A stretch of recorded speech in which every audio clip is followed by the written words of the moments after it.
Assalamualaikum warahmatullahi wabarakatuh. Innal hamdalillah nahmaduhu wa nasta'inuhu wa nastaghfiruh wa na'udzu billahi min shururi anfusina wa min sayyiati a'malina. Man yahdihillahu fala mudilla lahu wa man yudlil fala hadiyalah. Asyhadu an la ilaha illallah wahdahu la syarikalah wa asyhadu anna Muhammadan abduhu wa rasuluhu amma ba'du. Fa inna khairal kalami kalamullah wa khairal huda huda Muhammadin sallallahu alaihi wasallam. وشر الأمور محدثاتها وكل محدثة بدعة وكل بدعة ضلالة وكل ضلالة في النار. Pertama kita rafakkan syukur kita kepada Allah Subhanahu wa taala yang masih lagi menghidupkan kita pada hari ini walaupun dipanjangkan disambungkan lockdown kita. Yang paling penting kita sentiasa berada sebagai hamba Allah. Semuanya yang berlaku ini ada hikmah yang terkandung dan kita banyak menyerahkan diri kita kepada Allah. Dan yang paling penting, tuan-tuan dan perempuan, jagalah kesihatan di waktu-waktu yang begini. Pastikan kesihatan kita sentiasa berada di tahap yang terbaik. Walaupun kita menyangkakan usia kita usia muda, tapi jangan ditempuh ataupun dirempuhkan ya suasana yang menggerunkan ini. Kenapa? Penyakit ini tidak kenali tua ataupun muda. Ya, dia tak kenal siapakah kita. Yang paling penting jangan kita pergi ke tempat-tempat yang kita tahu jika kita pergi akan mudah tersebarnya wabak COVID ini. Bahkan ikut pesanan, banyak akan duduk di rumah, sekadar mana yang kita boleh lakukan, kita lakukan. Dan insya-Allah Allah berikan kekuatan kepada kita iman, Allah berikan kekuatan kepada kita rezeki kita, dan Allah berikan kekuatan kita ilmu yang bermanfaat untuk terus beramal dengan amalan yang Allah dan Rasul arahkan. Baik, pada pelajaran yang lepas kita telah bicarakan tentang perkara-perkara yang berkaitan dengan sifat-sifat ahli syurga, yang mana di antara perkara yang kita terangkan ialah membaca zikir selepas solat dan juga sebelum tidur. Dan juga kita telah menerangkan dalam beberapa perkara 6 sifat ya yang dimiliki sebelum dia mati. Jika dia menunaikan perkara-perkara tersebut, maka ianya di antara sifat ahli syurga. Dan sekarang kita akan bicarakan lagi persoalan yang sama juga. Persoalan yang sifat-sifat ataupun amalan-amalan jika seseorang itu lakukan sebelum dia ataupun sebelum dia mati, dia tak tahu siapa ya dia akan mati bila. Ya, jadi dia beramal, tiba-tiba ianya berlaku pada dirinya, maka itu di antara sifat ahli syurga. Yang penting bagi kita bukan orang lain tahu. Yang penting Allah mengetahui keikhlasan kita dalam siri amalan supaya kita diterima sebagai orang yang layak untuk dimasukkan ke dalam syurga. Baik, tuan-tuan dan perempuan yang dirahmati oleh Allah Subhanahu wa taala, yang kita berada dalam nombor yang ke-39. Ya, 39 beberapa sifat lelaki dan wanita yang bakal menjadi ahli syurga. Ya, masya-Allah. Allah telah memberikan beberapa perkara yang menarik dalam bab ini, beberapa sifat yang dimiliki oleh lelaki ataupun wanita yang mana ia bakal menjadi ahli syurga. Maka sifat itu kita lihat daripada hadis yang bertaraf hasan yang diriwayatkan oleh Darul Qutni, okey, fi Faraid dan juga At-Tabrani. Fi Afrad dan juga At-Tabrani, ya, disahihkan oleh Syekh Imam Nasruddin Al-Albani rahimahullah. Baik, nombor 39, beberapa sifat lelaki dan wanita yang bakal menjadi syurga. Bagi lelaki dan wanita, ambil perhatian. Mudah-mudahan sifat itu kita miliki dan kita boleh menjadikan diri kita di kalangan ahli syurga. Mudah-mudahan, dan saya mengharapkan kita semua di kalangan ahli syurga. Ya, mudah-mudahan. Bukan anak beranak kita aja, semua kita ya di kalangan orang mukmin dan orang Islam yang betul-betul kembali ke jalan Allah. Mudah-mudahan Allah ampunkan dosa dan Allah berikan kita kemudahan ke syurga. Baik, dari Ka'ab ibnu Ujrah radhiyallahu anhu berkata, telah bersabda Rasulullah sallallahu alaihi wasallam, ala ukhbirukum birijalikum min ahlil jannah, an-nabiyyu fil jannah wasyahidu fil jannah والصديق في الجنة والمولود في الجنة والرجل يزور أخاه في ناحية المصر في الله في الجنة ألا أخبركم بنسائكم من أهل الجنة الودود الولود al-'ud allati idza zalamat qala hadhihi yadi fi yadika la adhuqu ghamsan hatta tarda. Maksudnya, tidakkah kamu ingin tahu sifat lelaki di kalangan ahli syurga? Jadi Rasulullah sallallahu alaihi wasallam apabila membicarakan begitu, kenapa Rasulullah sallallahu alaihi wasallam adalah lelaki yang diwahyukan oleh Allah dan hanya dia yang mengetahui sifat-sifat ahli syurga. Ya, tuan-tuan dan puan-puan, penting sangat kita dalam bab ini, apabila Rasulullah sallallahu alaihi wasallam lakukan, ikut aja. Apabila Rasulullah larang, tinggalkan saja, kerana dia sahaja lelaki yang mengetahui sifat ahli syurga. Dan dia sahaja yang mengetahui apa arahan-arahan Allah arahkan kepadanya. Jangan sekali-kali buat perkara-perkara khurafat dan bid'ah. Jangan sekali-kali, tuan-tuan dan puan-puan, agama ini agama suci. Agama yang diambil dari sumber yang suci, sumber yang mulia. Wa ma yantiqu 'anil hawa in huwa illa wahyun yuha. Sumber yang tidak berkata mengikut hawa nafsu. Semua yang dilakukan, semua perkataannya tidak mengikut hawa nafsu, melainkan ianya adalah wahyu daripada Allah. Tuan-tuan dan puan-puan, adakah orang yang layak lebih kita ikut? Bawalah sesiapa, pemimpin kita ke, raja kita ke, siapa sekalipun, tidak kita akan ikut, melainkan bersumberkan kepada sumber yang satu ini daripada Rasulullah sallallahu alaihi wasallam. Jadi oleh kerana itu, kita beriman dengan hadis yang disebutkan bakal kita baca ni, tetapi bukan sekadar kita membaca ni hanya ilmu. Pertama, iman yang mesti kita pasakkan dalam diri kita bila bertemu dengan hadis-hadis sahih. Sami'na wa ata'na, kami dengar dan kami patuh, dan kami akan cuba mengikutnya walaupun sedikit. Ya, jadi oleh kerana itu usul kita dalam berkaitan dengan hadis-hadis sahih ini beriman. Lepas tu teruskan beramal. Jangan sekadar hanya maklumat tetapi kita tidak beramal. Baik, apakah yang Rasulullah sallallahu alaihi wasallam katakan? Tidakkah kamu ingin tahu sifat lelaki di kalangan ahli syurga? Supaya kita mencontohi sifat lelaki ini, supaya kita menjadikan diri kita di antara orang-orang yang layak untuk dimasukkan ke dalam syurga. Baik. Pertama yang disebutkan, para nabi di dalam syurga, para syuhada di dalam syurga, dan orang yang membenarkan as-siddiq di dalam syurga. Okey. Ini kategori yang utama, yang pertama sekali diketengahkan. Okey, yang mana Rasulullah sallallahu alaihi wasallam mengatakan, ya, para nabi di kalangan ahli syurga, dan sudah tentu para nabi tidak menjadi menjadi para nabi adalah orang yang pertama yang akan dimasukkan ke dalam syurga. Kerana apa? Kerana mereka adalah utusan dari langit. Okey, utusan dari langit. Jadi bila utusan dari langit, maka tidak ada keraguan kepada kita risalah yang disampaikan itu, dan dia adalah orang yang paling rapat dengan Allah Subhanahu Wa Taala. Okey. Jadi oleh kerana itu, Al-Quran telah mengisyaratkan kedudukan para nabi ini begitu tinggi. Mereka itu yang disebutkan dalam Al-Quran, minan nabiyyin was-siddiqin wasyuhada'i was-salihin. Ya, seperti mana dalam surah An-Nisa. Cuba buka surah An-Nisa, surah yang juzuk kelima, surah yang keempat, muka surat 89, kita ambil ayat yang ke-69.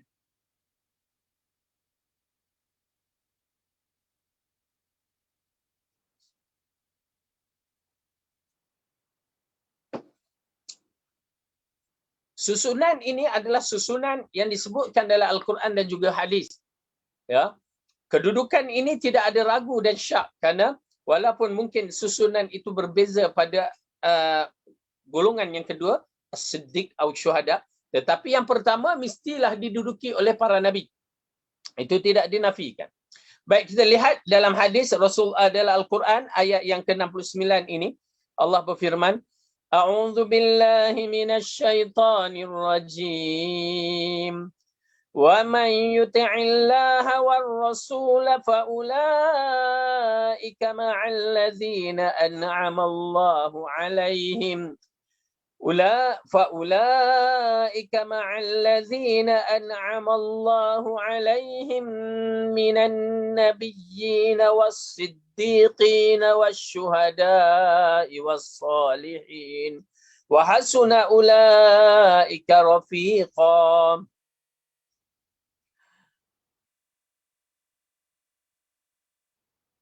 Dan sesiapa yang mentaati Allah dan Rasulnya, mereka itu akan bersama dengan orang-orang yang dianugerah nikmatnya oleh Allah. Siapakah golongan itu?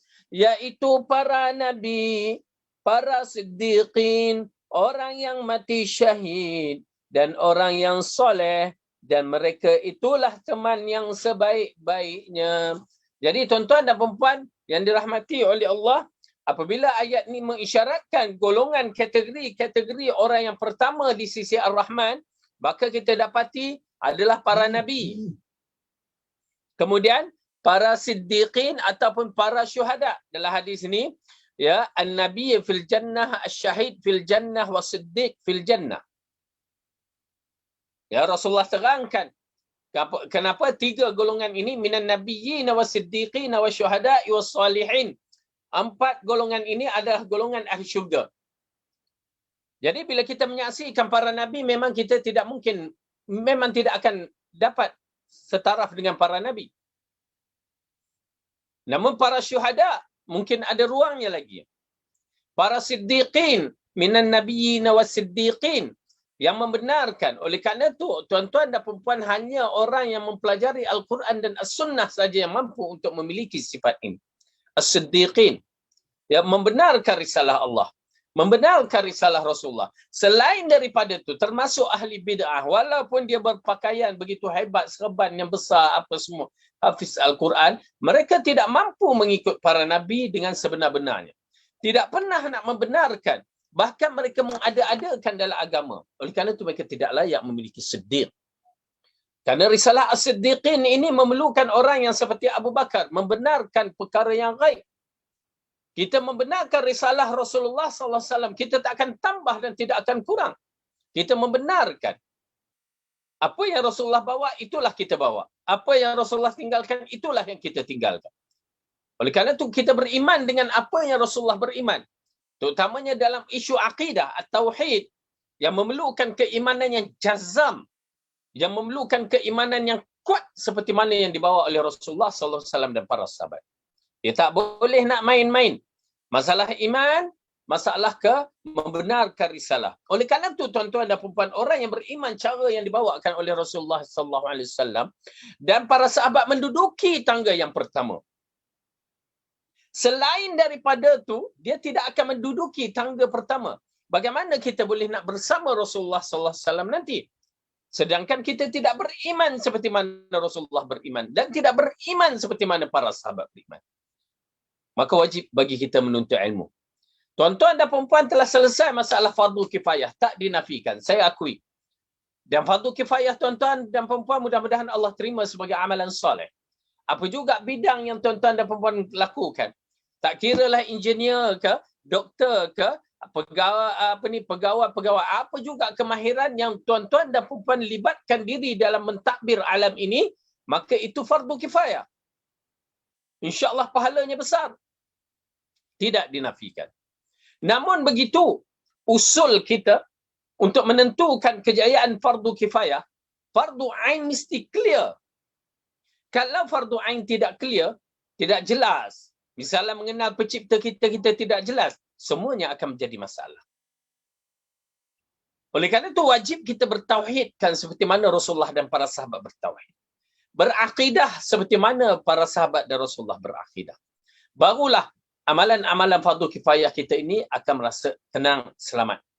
Ya. Jadi oleh kerana itu, tuan-tuan dan puan-puan, maka wajib bagi kita menuntut ilmu, ya, untuk menyelesaikan fardu kifayah, fardu ain kita.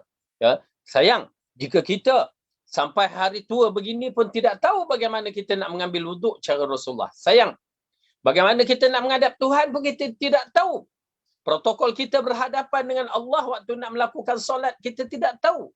Sayang, bagaimana kita boleh mengharapkan lepas tu, ya Allah masukkan aku syurga, sedangkan kita tak mengenal pencipta kita dengan sebaik-baiknya dan kita tidak pernah mengabdikan diri kita kepada pencipta dengan cara yang betul-betul kita pelajari Kita pelajari betul-betul.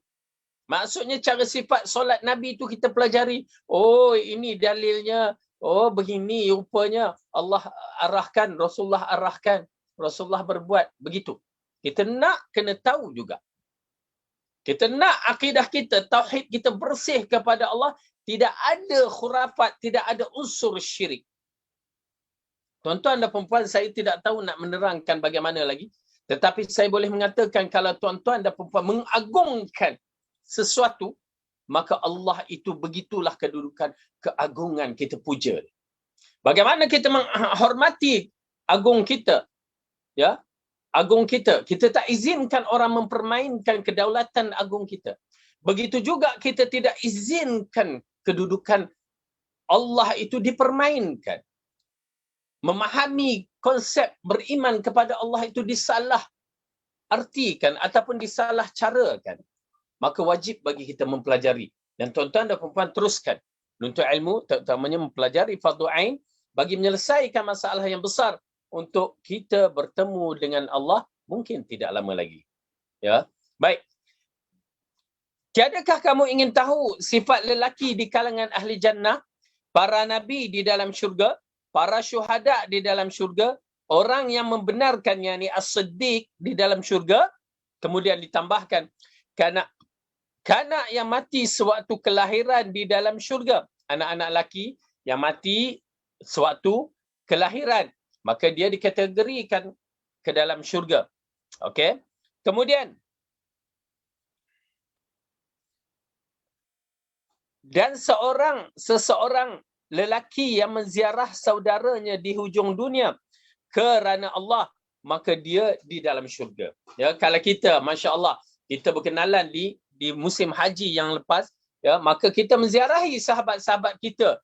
Ya, alhamdulillah teknologi yang ada pada hari ini dengan WhatsApp, dengan apa-apa yang ada, jagalah elok-elok keharmonian ataupun ukhuwah kita. Kerana kalau niat kita ikhlas untuk menziarahi saudara kita non di hujung dunia, ikhlas kerana Allah.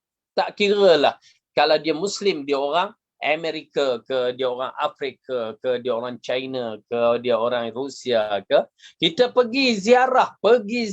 Ui, kehebatannya terlalu besar, pahalanya terlalu besar. Ya, kerana Allah. Itu yang paling penting, kerana Allah. Maka itu di antara sifat ahli syurga. Kalau dia mati, lagi hebat.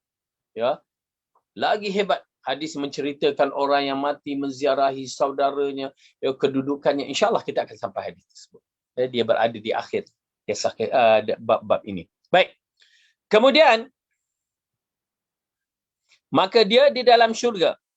Kemudian kita dah, jadi arti kata lain, kita dah kenal sifat-sifat lelaki yang disebutkan ini di kalangan ahli syurga. Ya. Kemudian Rasulullah tambahkan lagi, tidakkah kamu ingin tahu sifat wanita di kalangan ahli syurga?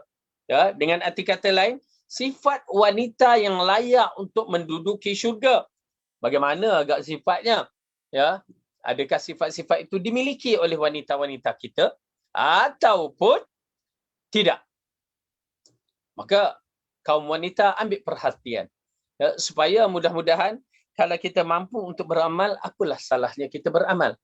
Ya, kalau kita mampu untuk bersama-sama untuk memiliki syurga, apa salahnya? Dengan amalan kita ni terlalu jauh nak bandingkan dengan amalan para sahabat, para tabi'in dan tabi'in. Maka apa salahnya? Baik, kita lihat. Tidakkah kamu ingin tahu sifat wanita di kalangan ahli syurga? Ya, kami nak tahu. Pertama, yang penyayang. Dia ada sifat penyayang dia. Sifat penyayang pada anak-anak, pada ibu bapa dia, ibu bapa kita, pada suami. Ya, terutamanya suami itu bila dia dah bernikah, ikatan dia dah lain. Ya, jadi kasih sayang tu ada. Ya, kasih sayang tu ada. Alhamdulillah, saya rasakan tuan-tuan dan perempuan, ya, ibu-ibu, perempuan, semua mempunyai sifat ni penyayang. Ya, sayang pada suami. Sampai-sampai cemburu sekali.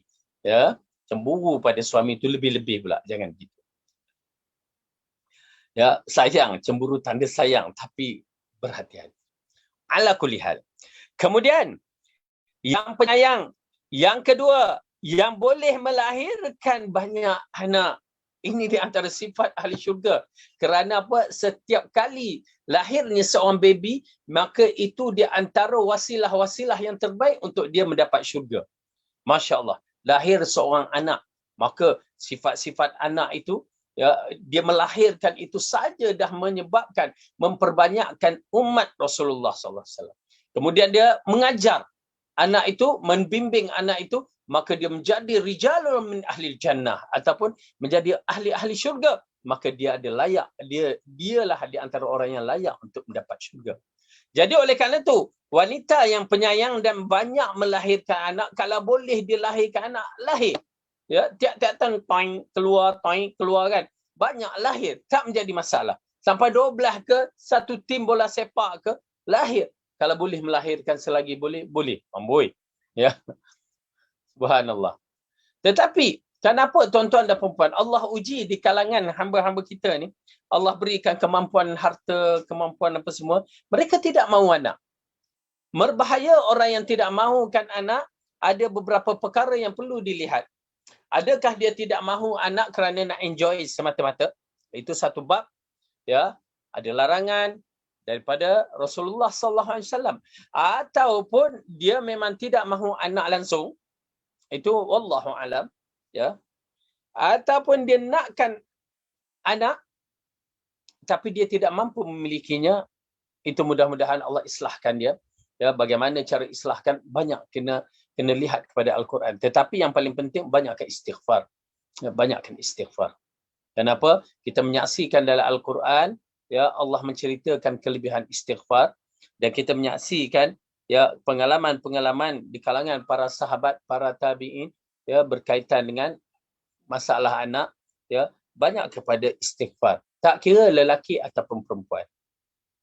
Pasal Allah uji di kalangan sahabat-sahabat saya pun begitu. Dia tak ada anak, kan? Dia tak ada anak. Tetapi jangan kita gunakan bomo-bomo. Jangan kita gunakan perkara-perkara yang tidak syar'i lah, senang cerita.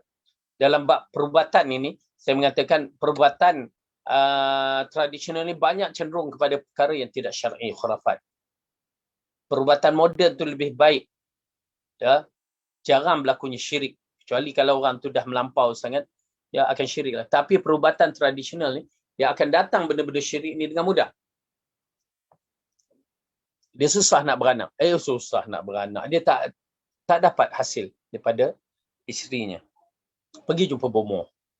Bomo tengok atas bawah, tiba-tiba dikatakan adalah tai lalat sial yang dikatakan. Dikatakan oleh bomo. Ya, tai lalat tu agak besar. Maka bomo kata, inilah tai lalat yang menyebabkan kamu tak boleh anak. Tapi nak buat macam mana? Buang. Congkirnya. Na'udzubillah. Jahat betul lah bomo tu. Ya. Congkir sampai habis tak beranak-beranak sampai Allah ujilah. Itu sebagai ujian yang kita katakan sebagai ujian. Ya, tapi dia kena jaga.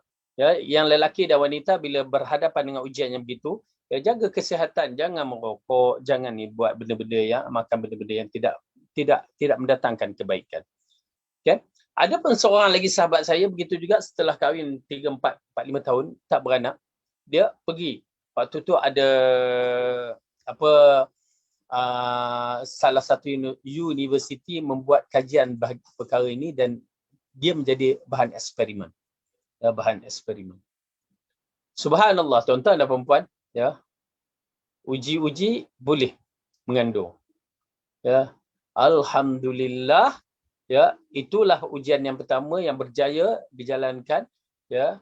Lalu dia dapatlah anak seorang. Kemudian beranak-anak. Okey, ini di antara perkara yang menarik berkaitan dengan anak, ya. Banyak kita buat segala-galanya dan banyak akan berdoa kepada Allah dan beristighfar. Di antara disebabkan saya katakan kenapa kena beristighfar, ini berdalilkan ayat Al-Quran dalam surah Nuh alaihissalam.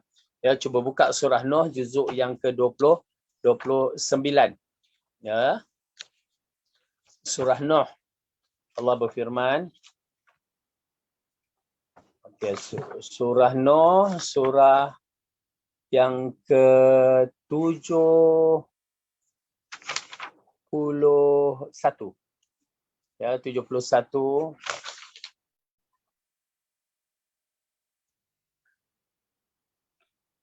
Ayat yang ke-10, muka surat 570. Juzuk 29, surah ke-71, ayat muka surat 570, ayat yang ke-10. A'udzu billahi minasy syaithanir rajim.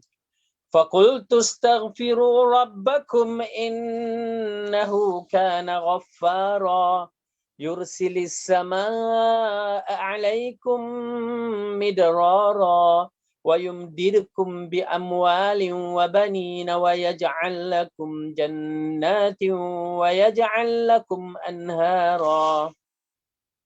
Maka aku katakan kepada mereka, mohonlah keampunan kepada Tuhanmu. Sesungguhnya dia adalah maha pengampun. Fastaghfiru rabbakum innahu kana ghaffara. Mohon keampunan kepada Tuhan kamu kerana dia maha pengampun. Itu adalah ubat yang orang ramai tak tahu. Ubat yang pertama, istighfar kepada Allah.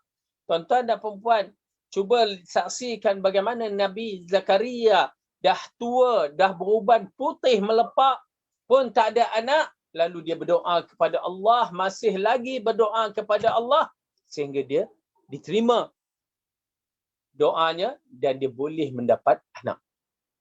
Doa, jangan putuskan kita dengan Allah. Tapi masalahnya kita sembahyang pemalas. Itu yang jadi isunya. Sembahyang pun ikut suka kita, bukan ikut arahan Allah, ikut suka kita. Maka bagaimana agak doa kita boleh mustajab? Okey? Lalu Allah katakan di sini, fastaghfiru rabbakum innahu kana ghaffara yursilis samaa'a 'alaikum midrara. Nescaya dia akan mengirimkan hujan kepadamu dengan lebat, ya, bersesuaian. Hujan bersesuaian dengan tempat itu, terutamanya jika kemarau. Wa yumdidkum bi amwalin wa banina wa yaj'al lakum jannatin wa yaj'al lakum anhara. Dan memperbanyakkan harta kamu dan anak-anakmu. Nampak tak? Anak-anakmu. Harta tu boleh banyak. Walaupun waktu COVID ni agak teruji, tapi insya-Allah boleh banyak. Dan memperbanyakkan harta dan anak-anakmu, dan mengadakan untukmu kebun-kebun, dan mengadakan di dalamnya sungai-sungai. Nampak tak tuan-tuan dan puan-puan? Usul dalam sebuah negara, ekonomi itu akan selamat. Ya, tetapi bila kita tak bertakwa, itu jadi masalah. Pemimpin duk bergaduh antara satu sama lain, itu masalah. Pemimpin duk tuduh itu, buat benda tak senonoh. Ya, waktu COVID ni, itu jadi puncanya.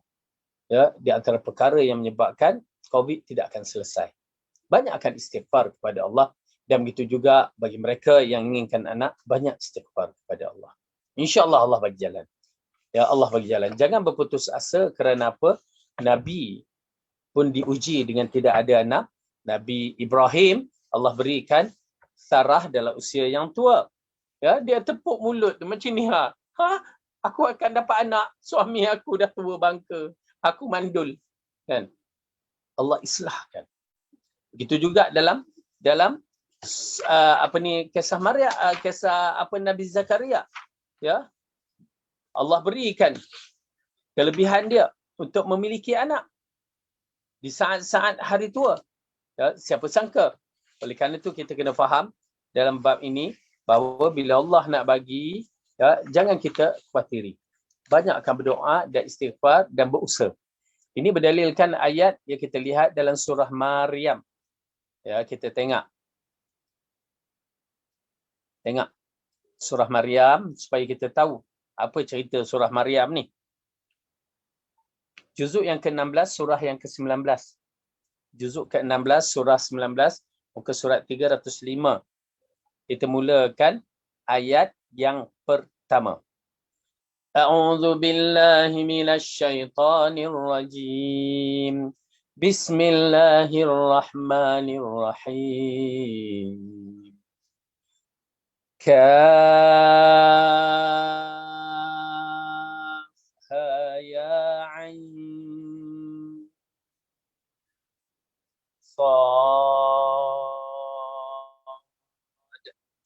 Zikru rahmati rabbika 'abdahu Zakaria idh nada rabbahu nidaan khafiyya qala rabbi inni wahana al-'azmu minni washta'ala ar-ra'su shayba walam akun bidu'aika rabbi syaqiyya wa inni khiftul mawaliya min warai wa kanat imraati 'aqira fahab li min ladunka waliya. Kaf ha ya ain sad, hanya Allah yang mengetahui maknanya. Yang dibacakan ini adalah penjelasan tentang rahmat Tuhan kamu kepada hamba-Nya Zakaria.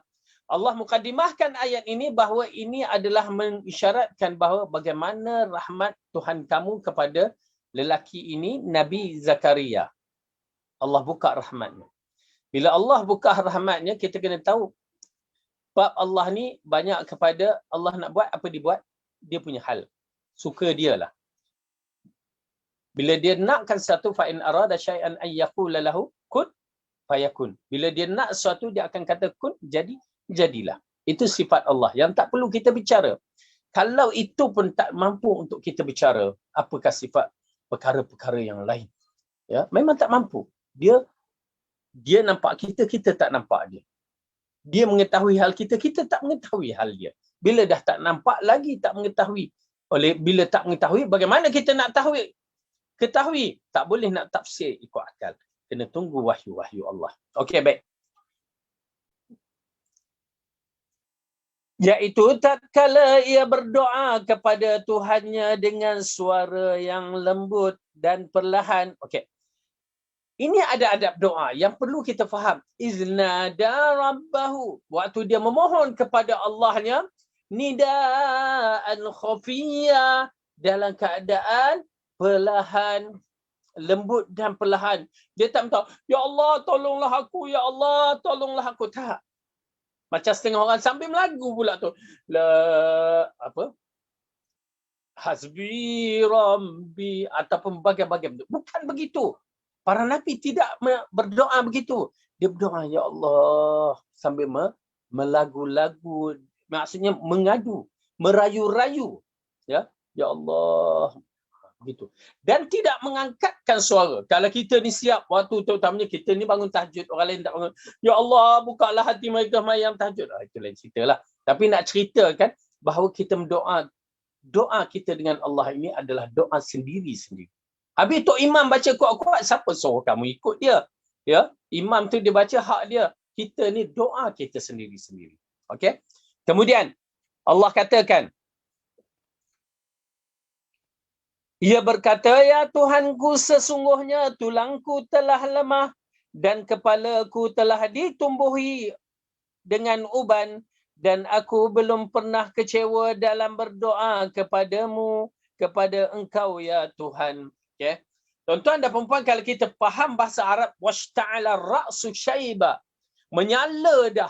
Menyala apa? Uban warna putih tu dah nampak. Maksudnya buka songkok ni putih dah. Ini botak. Ya. Putih. Kepala dia tu dah putih. Nampak janggut pun semua putih.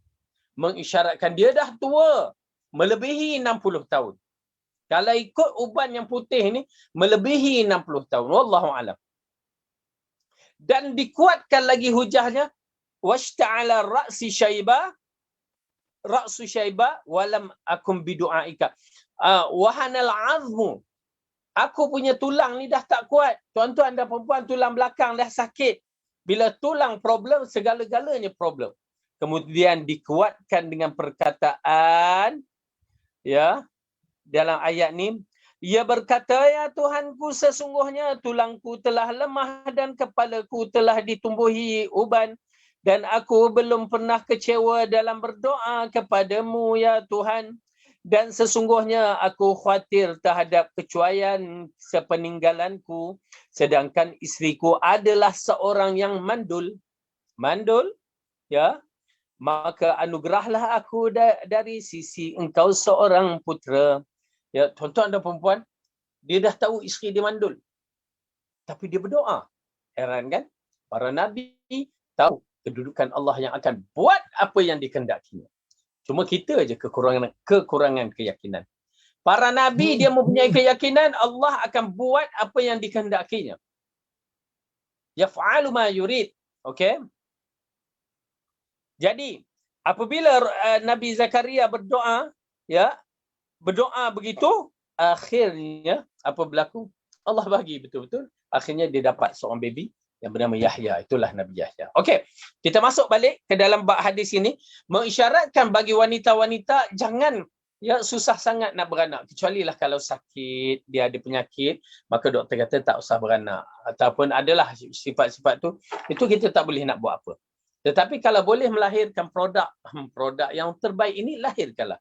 Kerana kalau bayangkan kalau budak tu mati, kita menjadi jaminan syafaat kat syurga. Itu kalau sama ada dia mati dalam kandungan ataupun mati luar kandungan, mati waktu baby, mati sebelum balik, kita adalah ahli syurga. Yang mana ianya akan disyafaatkan oleh anak-anak kita yang tak berdosa. Kalau dia menjadi a'immatul imam yang besar, ulama yang besar, orang yang baik, lagilah ya, kita telah melahirkan produk yang terbaik yang menghasilkan kebaikan di alam semesta. Maka di sana pun kita dapat syurga. Okey, baik. Tidakkah kamu ingin tahu sifat perempuan di kalangan ahli syurga yang penyayang? Yang pertama yang penyayang, yang kedua yang boleh melahirkan banyak anak, yang ketiga yang melahirkan banyak anak pun saya rasa ramai perempuan boleh. InsyaAllah lepas dengar hadis ni ramai yang boleh. Ya, ramai yang boleh. Terutamanya waktu PKP ni yang tak keluar saya. Okey. Kemudian yang penyayang yang boleh melahirkan banyak anak. Yang ketiga, yang menyerah dirinya apabila dia melakukan kesalahan pada suaminya. Lalu dia berkata, ini tanganku, aku serah kepadamu. Yakni untuk dipukul, aku tidak akan tidur lena sehingga engkau redha kepadaku. Dia salah, buat salah. Ya, dia tahu dia buat salah pada suaminya. Ya, lalu dia hulurkan tangan, minta maaf ataupun pukullah tangan aku ni, aku salah kepadamu, masak nasi hangit. Misalan, ya, suami marah masak nasi hangit. Ya, okey. Baik. Lalu dia menyerahkan tangan. Seorang suami pun ialah, kalau suami yang baik, dia tidak akan memukul lah. Bahkan dia suka kepada isterinya begitu. Rupanya itu adalah sifat ahli syurga. Wanita-wanita yang begini adalah sifat ahli syurga. Boleh perempuan buat pada suami? Nanti suami kata, buang tabiat pula dia ni. Ya. Ini di antara sifat ahli syurga. Rupanya ahli syurga, wanita-wanita di dalam syurga yang bersifat seperti hurul ain ataupun yang dikatakan bidadari syurga, mereka menyerahkan segala-gala dirinya mereka untuk suami mereka. Ketaatan yang mutlak. Ya, mereka tidak akan membuat kesalahan-kesalahan. Oleh kerana itu, bila kita melihat dalam bab ini, pada pelajaran hadis yang lepas, ya, yang berkaitan dengan di antara sifat-sifat ataupun lelaki-lelaki yang layak untuk memiliki bidadari syurga. Apa yang dikatakan? Yang pernah saya katakan dulu, ya, dalam hadis muka surat 90, siapa yang ada buku ni, ya, hadis sahih yang diriwayatkan oleh At-Tirmizi dan Ibnu Majah. Apa dia? Dari Muaz bin Jabal radhiyallahu anhu telah bersabda Rasulullah sallallahu alaihi wasallam, la tu'zim ra'atun zawjaha fid dunya illa qalat zawjatuhu minal hurul ain la tu'dhihi qatalakillah fa innama huwa 'indaka dakhilun yushiku an yufariquki ilaina. Apa dia? Janganlah seorang wanita itu menyakiti suaminya, terutamanya suami yang baik misalnya. Suami yang ala teknikal tu yang kita jangan berkira lah, kalau teknikal sabarlah. Ya. Tetapi bila sampai satu tahap kita hilang kesabaran, ya, disebabkan teknikal, berdosa kita. Ya, berdosa. Okey. Janganlah seorang wanita itu menyakiti suaminya di dunia. Dengar para suami. Kenapa pentingnya kesabaran kita? Melainkan akan berkata pasangan mereka di kalangan bidadari syurga. Ya, apa dia kata? Allah berikan pendengaran kepada mereka. Janganlah sakiti dia, marah dia. Ya, mudah-mudahan Allah binasakan kamu. Doa para bidadari kepada wanita-wanita, isteri-isteri yang tidak taat kepada suami ataupun menyakiti hati suami. Sesungguhnya dia padamu seperti tetamu. Yakni kamu tak miliki dia tetamu, mungkin dipisahkan kamu dengannya. Mungkin akan dipisahkan kamu dengannya dan dia, suami kamu, akan menjadi milik kami. Nampak tak tuan-tuan dan puan? Jadi para kaum lelaki, ya, ini di antara sifat ahli jannah, wanita-wanita yang sanggup menyerahkan segala-galanya untuk kebaikan keluarga ataupun kebaikan suaminya, maka bersabar. Sanggup mengiktirafkan kesalahannya, ya, untuk suaminya, maka itu merujukkan isteri itu adalah isteri solehah. Tapi kalau jenis menyakitkan hati, itu lain cerita. Cakap tak bertapih, itu lain cerita. Ya, duk sibuk handphone, duk sibuk ni sampai tengah langgang rumah tangga, baju tak basuh, kain tak masak. Baju tak basuh, kain tak masak. Makanan tak masak. Ya, apa cerita? Ya, duk kerja mengumpat, itu tidak solehah. Ya, suami cakap sejengkal, dia bagi sepenumbuk. Itu tidak solehah. Cuba sabar, wanita-wanita sabar dalam berhadapan dengan perangai suami itu yang berbagai-bagai. Jadi pada hadis ini mengisyaratkan kepada kita bahawa wanita-wanita salihah yang berakhlak, ya, di antara sifat wanita ahli syurga. Kalau wanita yang tidak berakhlak, itu di antara sifat wanita ahli neraka. Walaupun nampak dia bertahajud apa semua, tak pandai jaga hati suami, duk mengumpat orang, duk menyakiti hati orang. Ya, Rasulullah kata apa? Dia finnar, dia dalam neraka. Ya, na'udzubillah min zalik.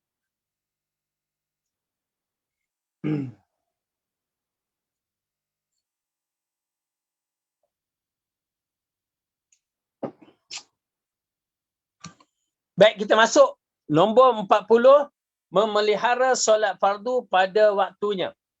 Okey, ini di antara sifat ahli syurga. Maka insya-Allah saya rasa ramai yang tidak menjadi masalah dalam bab. Ya, tetapi saya nak bagikan sedikit peringatan berdalil daripada hadis Abu Qatadah radhiyallahu anhu berkata, telah bersabda Rasulullah sallallahu alaihi wasallam, qala Allah taala, iftaradtu ala ummatika 5 salawatin wa ahidtu 'indi ahdan annahu man hafiza alaihinna liwaqtihinna adkhaltuhul jannah wa man lam yuhafizha wa man lam yuhafiz alaihinna fala ahdu lahu indi. Maksudnya Allah berfirman, hadis qudsi,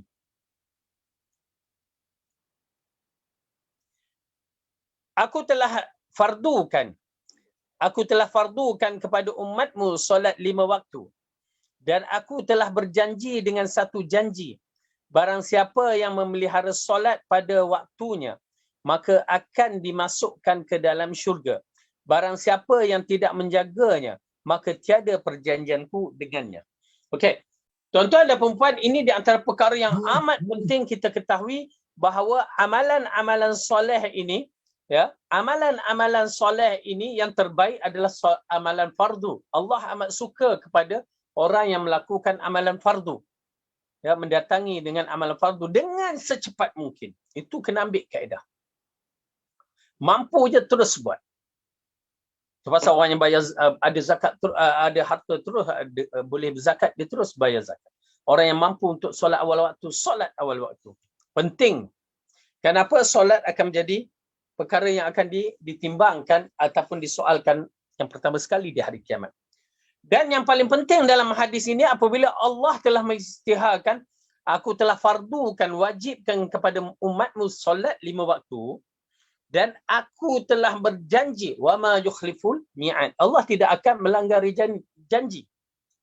Ya. Allah tidak pernah melanggari janjinya. Okey. Dengan satu janji, barang siapa yang memelihara solat pada waktunya. Okey, penting ni, noktah yang penting, solat pada waktunya. Bila waktu solat? Ini persoalan yang menjadi perbahasan pada orang biasa kita ni. Ya, bukan para ulama. Ulama dah tahu dah solat pada waktunya. Ya, kita ni yang menjadi perbahasan. Kalau kita ni sibuk, ya, dengan Allah tu kita sibuk sangat-sangat. Ya, sampai sibuk. Pasal apa? Kita tak nak syurga Allah. Itu pasal kita tak layan, tak letakkan Allah pada tempatnya dengan baik. Sehingga kan ada orang yang nak pergi umrah pun, di atas kapal terbang tu masuk waktu solat, terutamanya subuh pun tak solat. Kita pun hairan, nak buat umrah sunat, solat wajib pun tak lakukan dalam kapal terbang. Iyalah, ambillah kaedah walaupun duduk. Tak buat juga. Tahu tak? Umrah yang sunat tu tidak ada nilai bila solat fardu tak dilakukan. Walaupun satu fardu. Dia buat istihar ala kita qada. Itu istihar orang yang jahil. Ya, orang yang tak belajar. Dengan Allah boleh qada. Sesuka hati kita ke? Kita tak belajar. Qada tu ada syarat-syaratnya. Terlupa, tertidur. Ya, ini dah clear dah. Saya menyaksikan perkara ni disebabkan kita pergi buat umrah, buat haji, kita terkejut. Mereka tak mau, tak solat lah, berbagai alasan.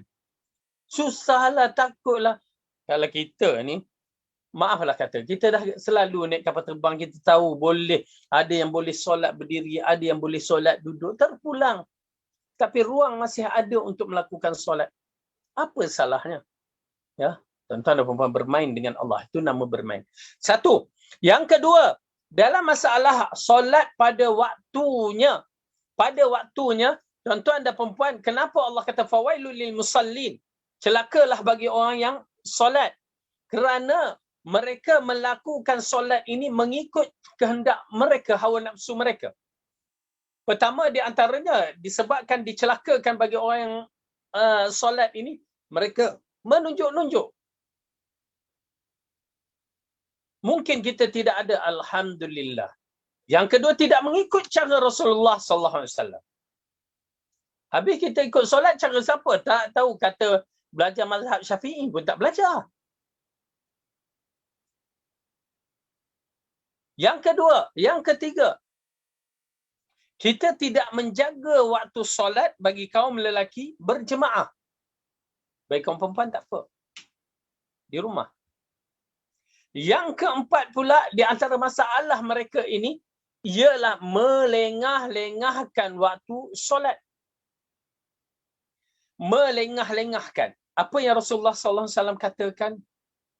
Orang munafik solat di akhir waktu. Kita tangguh solat kita. Kita tangguh solat kita. Sampai dah setengah jam nak habis waktu baru kita lakukan solat. Itu solat orang munafik yang tidak ada nilai. Yang Rasulullah katakan, Allah katakan fawailul lil musallin. Oleh kerana itu, berhati-hati. Tuan-tuan dan perempuan, jangan sampai kita menangguhkan tanpa sebab yang munasabah ataupun terpaksa. Kalau boleh awal waktu, lakukan awal waktu. Terutamanya kaum wanita yang ada di rumah, jangan, kita kena managekan. Bagaimana waktu nak jaga cucu ke, nak jaga nak masak ke, kena pandai managekan. Masuk je waktu solat, solat. Tapi kalau kita biar sampai akhir waktu, maka di situ adalah sifat solat orang munafik. Kejap on, kejap off, kejap on, kejap off, itu pun sifat solat orang munafik. Berbahaya. Tuan-tuan dan perempuan tahu tak? Bila masuk je waktu solat, kecuali orang lelaki yang solat berjemaah, dia bergantung kepada imamnya. Kalau imamnya lambat ke apa ke, pahala tetap sah. Pahalanya tetap nombor satu. Lelaki yang solat berjemaah bersama imam, walaupun imam tu lewat ke, ataupun apa juga, tetapi dia solat sama imam, tetap pahalanya nombor satu. Berjemaah. Bagi wanita yang ada di rumah dan solat pada awal waktu, tetap pahalanya besar. Nombor satu. Tetapi bila kita kurang, lambat 1 minit, hilang pahala 1 minit. Ya, kita tengok ya, macam mana ya, nak cerita berkaitan dengan kita ada telefon punya ni, ataupun minyak kereta tu kan, yang bersifat segi tu. Macam mana nak buat? Okey, bersifat bersegi tu. Okey.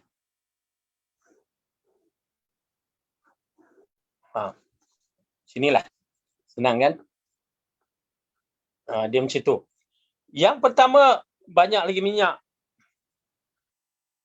Minyak ke bateri ke macam itulah.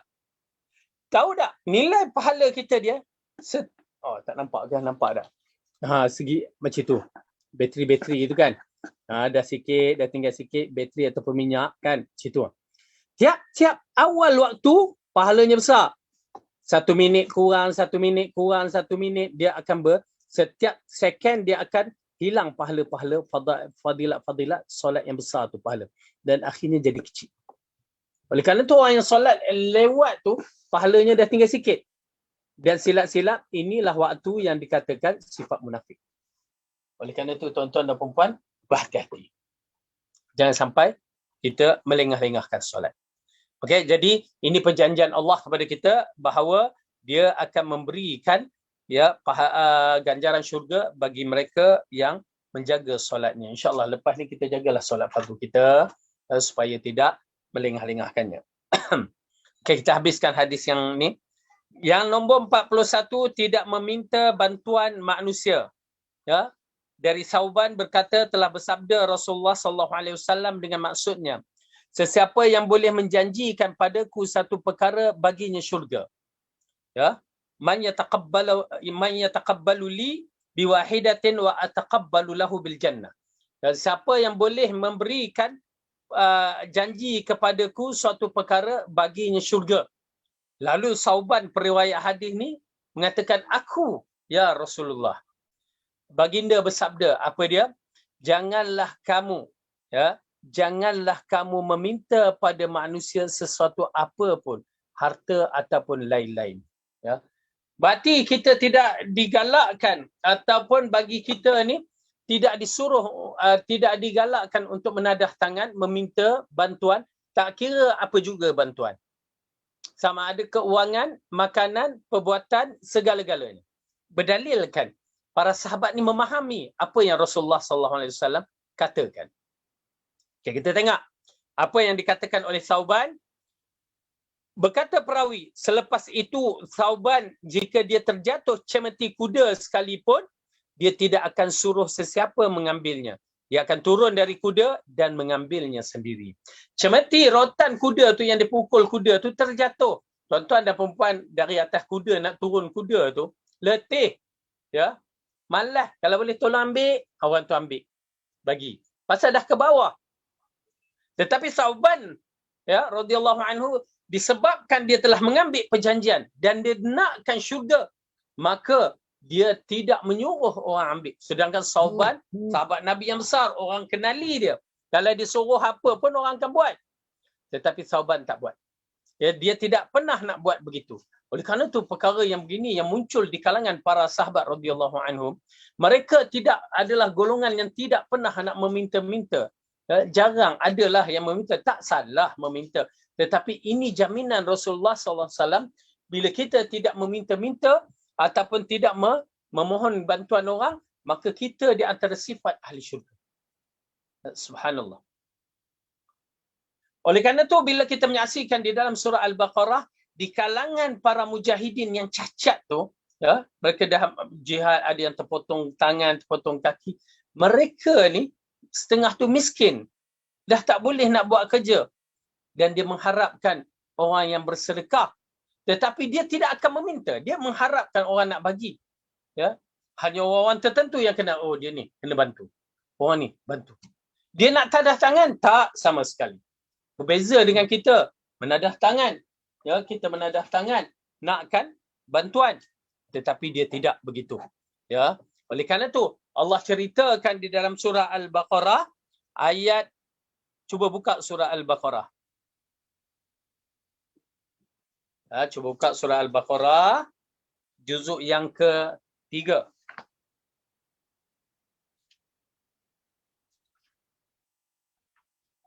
Okey.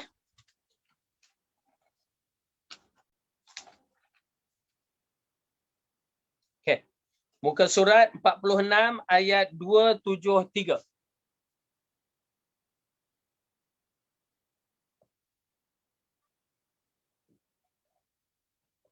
Okey. Mari kita baca. A'udzu billahi minasyaitonir rajim. للفقراء الذين أحصروا في سبيل الله لا يستطيعون ضربا في الأرض يحسبهم الجاهل أغنياء من التعفف تعرفهم بسيماهم لا يسألون الناس إلحافا وما تنفقوا من خير فإن الله به عليم. Berinfaklah kepada orang fakir yang terikat oleh jihad di jalan Allah. Mereka tidak dapat berusaha di muka bumi. Orang yang tidak tahu menyangka mereka orang yang kaya kerana memelihara dari meminta-minta. Kamu kenal mereka dengan melihat sifat-sifatnya. Mereka tidak meminta kepada orang secara mendesak. Dan apa saja harta yang baik kamu nafkahkan di jalan Allah, maka Allah Maha mengetahui. Jadi ini di antara sifat-sifat orang yang terbaik, yang mana mereka ni walaupun mereka berjihad di jalan Allah, batu cacat, mereka tak menadah tangan. Subhanallah. Bagi kita yang tahu, bantu. Subhanallah. Tuan-tuan dan puan-puan, ini di antara perkara yang penting. Terutamanya pada hari COVID yang begini, ramai orang yang ingin meminta bantuan.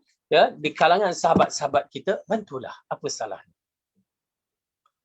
InsyaAllah mudah-mudahan Allah berikan ganjaran pahala yang besar kepada kita. Ya, kalau kita tak meminta dan kita bersifat membantu, lagi besar pahalanya. Jadi, ini di antara perkara yang agak menarik supaya kita dapat beramal. Ya, pertama, kita menjaga solat kita. Dan kedua, kita penuhi sifat lelaki yang layak untuk menjadi ahli jannah. Dan juga wanita yang layak untuk menjadi ahli jannah. Lepas ni, wanita-wanita, ya tadahlah tangan pada suami, maafkan saya kan. Okay, mudah-mudahan Allah berikan. Dan insyaAllah, okay, haji tahun ni tidak jadi. Kerajaan Saudi telah mengatakan tidak lakukan haji. Namun korban tetap ada. Sesiapa yang ingin melakukan korban, ta'al, kita bersama-sama untuk menjayakan program di bawah MKM. Ya, boleh rujuk pada Ustaz Safwan yang biarkan pahala-pahala berlalu begitu. Pahala haji tak boleh laku, tak apa. Pahala korban masih ada, dan teruskan beramal supaya amalan kita diterima oleh Allah Subhanahu Wa Taala. Mudah-mudahan Allah terima amalan kita dan ilmu yang bermanfaat ini. Wallahu a'lam bisawab. Yang baik itu datang daripada Allah, salah silap daripada saya sendiri. Aqulu qawli hadza wa astaghfirullah li wa lakum. Wassalamualaikum warahmatullahi wabarakatuh. Subhanakallahumma bihamdika asyhadu an la ilaha illa anta astaghfiruka wa atubu ilaik.